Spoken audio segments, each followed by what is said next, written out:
Olá a todos, sejam bem-vindos ao De Olho no Mercado. Hoje é segunda-feira, 18 de julho de 2022. Lembrando que os estudos apresentados, eles não se configuram como recomendações de investimento, mas têm caráter educacional, ok? A gente vai começar classicamente, como a gente sempre começa, pelo mini índice. O mini índice, olhando aqui o gráfico diário, a gente vai se ater ao gráfico diário aqui no dia de hoje, onde o mini índice, os preços, indicaram que trata-se de uma correção, e essa correção já foi feita, tá? A gente vê aqui, ó, um candle baixista, um candle de queda, tá? Mas aí, aqui dentro, por trás desse candle de queda, os preços, eles simplesmente subiram, bateram na média de 8, e voltaram a cair e fecharam aqui, ó, mais ou menos nessa região. Então, o movimento de correção até a média de 8 períodos, ele foi feito, e agora o candle baixista mostra que os preços vieram e fecharam, tá? Então, os preços estão, eles bateu na média e já retomam o movimento de queda. É importante que, quando os preços se aproximam da média, o DI menos ele se aproxima do DI mais. E ele não pode se cruzar, igual aqui, ó. Bateu, chegou até fechar acima da média de 20 períodos, mas não se cruzaram. Então, este não cruzamento ele é importante. Então, aqui, ó, o preço já fez correção e está nos dizendo que os preços vão seguir em super tendência de baixa. Super tendência porque os preços fizeram correção na média de 8. Sinal que as forças vendedoras estão muito e muito fortes, tá? Os preços haviam formado uma região de lateralização, tá? E aí houve um rompimento, correção e agora a retomada da queda. Tá, então é isso, é uma retomada da queda, o DI-, o DMI reforça que a tendência de baixa continua, porque os preços se aproximaram, chegou a bater na média mais curta, se aproximou da média de 20, não cruzou, até mesmo na última vez que tocou na média de 20 nem cruzou, o DI- e o DI+ se tocaram, na verdade, e segue em tendência de baixa. Então amanhã podemos ter um leve movimento de correção para depois uma retomada da queda. Afinal de contas, os preços não caem em linha reta, tá? Ou uma queda um candle de queda consecutivo. Porque o candle de hoje ele é baixista, mas ele tem esse zigue-zague por trás dele, tá? Os preços eles abriram aqui em cima, tá? Onde começa o corpo do candle, que é aqui, ó, onde começa. Quando o candle é baixista, ele é vermelho, sinal que ele fechou em queda. E aí, as negociações, o preço de abertura foi onde se iniciou o corpo do candle, é o preço de abertura, tá? O pavio, ele mostra o preço máximo. Então os preços abriram aqui, tiveram negociações aqui dentro, subiram, bateram lá em cima, caíram, a mínima é o pavio inferior e o preço de fechamento é o fundo aqui do pavio, tá? A parte de baixo, Esse quadrado aqui, essa parte de cima, essa linha de cima do quadrado é o preço de abertura, a linha de baixo do quadrado é o preço de fechamento. Tá? Então aqui dentro houve zigue-zague, não foi um movimento em linha reta, E aí com esse pavio na parte superior, tocando na média de 8, a gente sabe que a correção foi feita e os preços já retomaram o movimento de queda. O dólar fez a mesma coisa, só que no sentido contrário, tá? O dólar ele está lutando para romper a média de 200 períodos. A média de 200 períodos é uma das médias mais importantes, se não a mais importante, porque até os fundamentalistas olham ela. Tá? Então a média está aqui, ela está se comportando como uma resistência, porque os preços estão abaixo dela, e aí a barreira que se encontra acima dos preços chama-se resistência. A barreira abaixo chama-se suporte. Então ela está com uma resistência muito grande. E aí quando veio e não conseguiu romper na semana passada, eu falei, ó, preços vão corrigir na média de 20. E aí eu expliquei na semana passada que quando há um retorno na média de 20, a média móvel aritmética de 20 períodos, ela é referência para muitos robôs de investimento, muitos traders, muitos bancos, mesas proprietárias, etc, etc, né, que os robôs, eu expliquei que eles conseguem entender que os preços vieram acima, e aí os preços vêm, quando os preços, eles, depois de um bom tempo acima, ele vem e toca, e né, um indicador igual o DMI aqui, ó, indica que o DI+, que é a linha verde, está acima do DI-, então o robô entende, ó, veio fazer um movimento de correção, a tendência de alta continua, é momento de compra, aqui é o término da correção, por isso que a média de 20 é respeitada.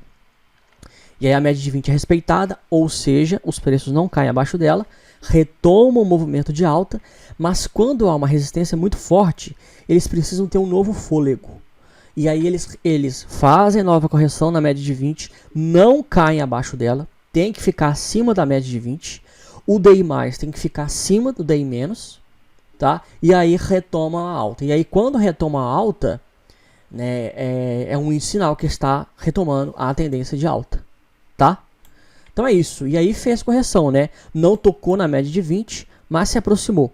Porque nem sempre toca, tá? O mercado ele não é linear, o mercado ele não se comporta igual os livros, né? Eu já fui um iniciante, né? Há 4 anos atrás, no estudo da análise técnica de investimentos. Eu simplesmente já tive a experiência, né, de ter pegado os livros, estudado os livros, e quando eu cheguei na prática eu ficava esperando acontecer igual acontecia nos livros. E não acontecia. E aí eu não conseguia operar, perdia dinheiro, etc, etc. E eu ficava assim, meu Deus, né, o que eu estou fazendo de errado e tal. Mas por quê? Né, porque eu não tinha ainda, né, o tempo de tela, eu não tinha visto, sabe, essas possibilidades, né, até onde o preço pode ir ou não pode ir, quais são os parâmetros fundamentais, né, os parâmetros fundamentais. Então, por exemplo, aqui na retomada da alta, é importante que o DI+ permaneça acima, isso é importante, né, é importante que as médias móveis estejam viradas para cima. Então, assim, são coisas básicas, né, e são os pilares. Agora, se tocou ou se aproximou só da média de 20, da média de 8, aí esse não é um fator decisivo, tá? Não é um fator decisivo. Mas é isso aí, o dólar está retomando aí o movimento de alta. E aí, como a gente já sabe, desde umas 2, 3 semanas atrás, eu já tinha traçado esse alvo aqui, ó, 5,98, tá? Porque depois o dólar vai lá, bate o 5,98, e aí o pessoal fala, você está falando isso agora porque você está se aproveitando o momento e tal. Não, 5,98, e também não é bola de cristal, né? Eu não defini o 5,98, não. Porque aqui, no gráfico semanal do dólar, o dólar fez um padrão chamado fundo duplo, tá? Ele fez um fundo duplo, é um padrão altista. E aí, a gente pega essa altura desse fundo duplo e a gente projeta para cima, tá? Depois que há o rompimento aqui deste topo, né? E aí houve um rompimento, eu projetei e aí o alvo encontra-se em 5,98, tá? Então dólar em tendência de alta com o alvo do gráfico semanal em R$ 5,98. Praticamente R$6, né? Praticamente R$6. E aí, Vale também parece que está retomando a queda, né? Ainda está bastante afastado da média de 8, mas se romper aqui embaixo, né, eles continuam em super tendência de baixa. Na semana passada, ó, Vale rompeu o suporte importante que havia sido testado várias vezes. E Vale também, desde umas 2, 3 semanas atrás, nós estamos com alvo em Vale em R$ 61,31, tá? Para depois também Vale bater R$ 61,00 e falar, ah, não, agora você está falando, você tem bola de cristal, não sei o que, não sei o que. Não, é análise técnica de investimentos. Na análise, projeção de Fibonacci, que eu ensino no meu curso Fundamentos de Análise Técnica, Vale 61,31. Petrobras que está andando de lado. Né? Petrobras a gente tem projeção nenhuma dela, porque ela tá andando de lado, não tem nada a se fazer, tá? As variações do pregão de hoje. Não, olha só, aqui na minha lista eu ainda estou com BID 11. Vou até tirar, BID 11 foi deslistado, tá? Quando você vem aqui, eu já fiz, foi até bom ter aberto isso daqui. Eu já fiz estudos de papéis que quando eu filtrava aqui, aí eu via lá, o papel que mais subiu, o papel que mais caiu. Aí eu via lá e falava, ué, peraí, BID 11 é o papel que mais caiu. Aí eu apresentava, fazia o estudo. Aí no outro dia, BID 11 é o papel que mais caiu. Eu não conseguia perceber que o papel foi deslistado.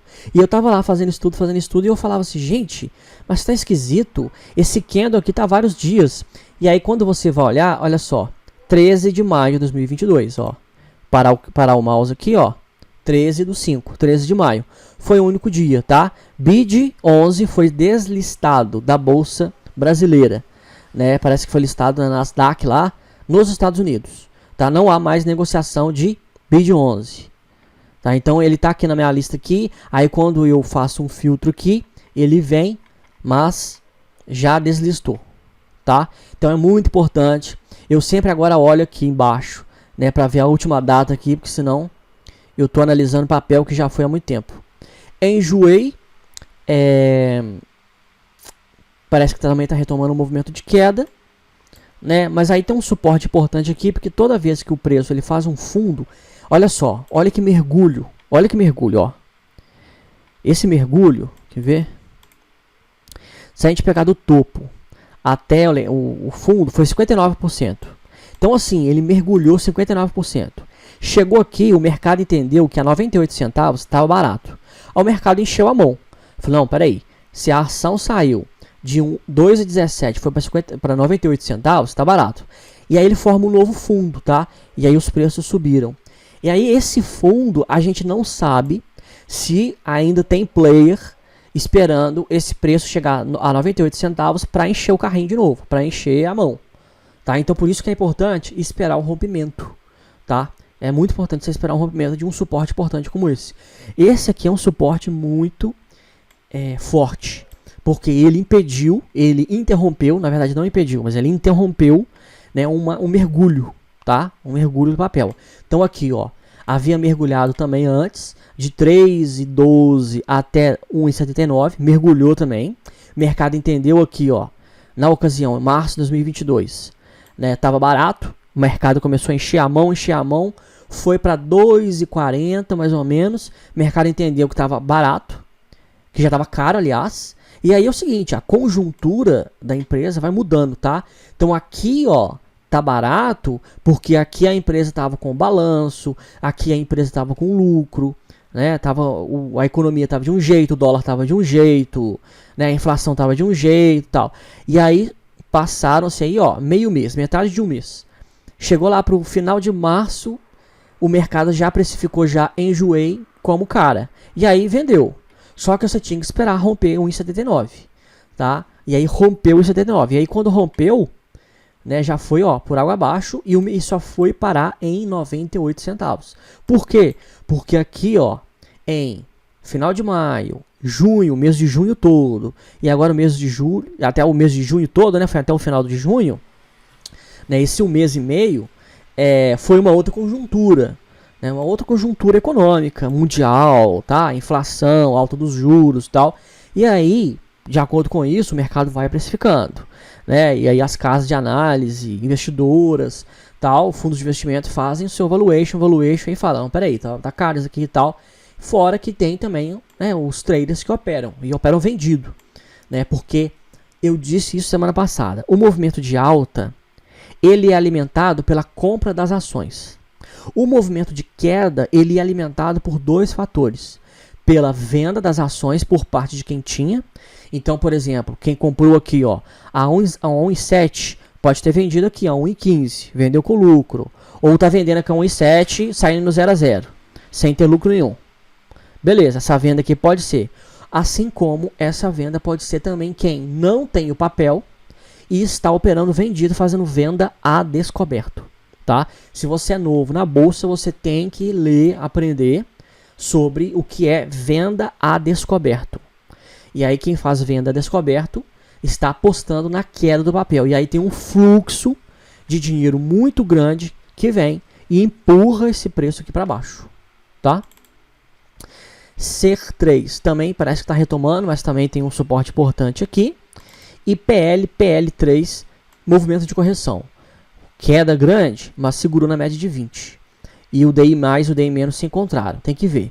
Se romper aqui embaixo, DI menos romper aqui para cima, perdeu a tendência de alta, né? O suposto pivô de alta que está sendo formado aqui foi descaracterizado. Se for uma retomada, né, pode se dar aí a confirmação do pivô se romper o topo aqui. No meu curso Fundamentos de Análise Técnica eu falo sobre pivôs, a relação deles com a média móvel, tá? E essa questão de confirmação de pivô, e aí como que a gente faz a projeção de Fibonacci, e etc, e etc. O papel que mais subiu foi Prio 3, mas Prio está dentro de uma lateralização. PMAN 3, PMAN 3 confirmou um pivô de alta. Topo, fundo mais baixo, topo mais alto, fundo mais alto que o fundo anterior, mais alto, né? Ele sobe mais do que cai. Ele sobe, cai um pouco, sobe mais, cai um pouco. Essa é a dinâmica. Aqui sim a gente pode pegar a base e fazer a projeção de Fibonacci aí, ó, em 7,17. Primeiro alvo de PMAN 3. E ENAT 3 está em tendência de baixa, movimento de alta abaixo da média de 20, trata-se de movimento de correção. Mercados globais, né? Petróleo aí, ó, deu também uma leve guinada hoje, um leve movimento de alta, mas DI menos está bastante acima de DI mais. Caracteriza-se como movimento de correção, tá? E o SP500 ainda em movimento lateral, tá? E aí o movimento lateral é o seguinte: tá tendo um equilíbrio entre aqueles que estão achando que tá caro, e aí quando bate aqui ó, nessa região de 3.940 pontos, vende, e tem muita gente da mesma quantidade que quando chega 3.730 pontos, acha que tá barato e compra. E aí fica oscilando, tá? E aí, enquanto acontecer isso, nada, absolutamente nada a fazer, ok? Então é isso, esses foram os estudos de hoje. Espero que tenham sido proveitosos. Qualquer dúvida, estou à disposição. Um abraço a todos e, se Deus quiser, até o próximo vídeo.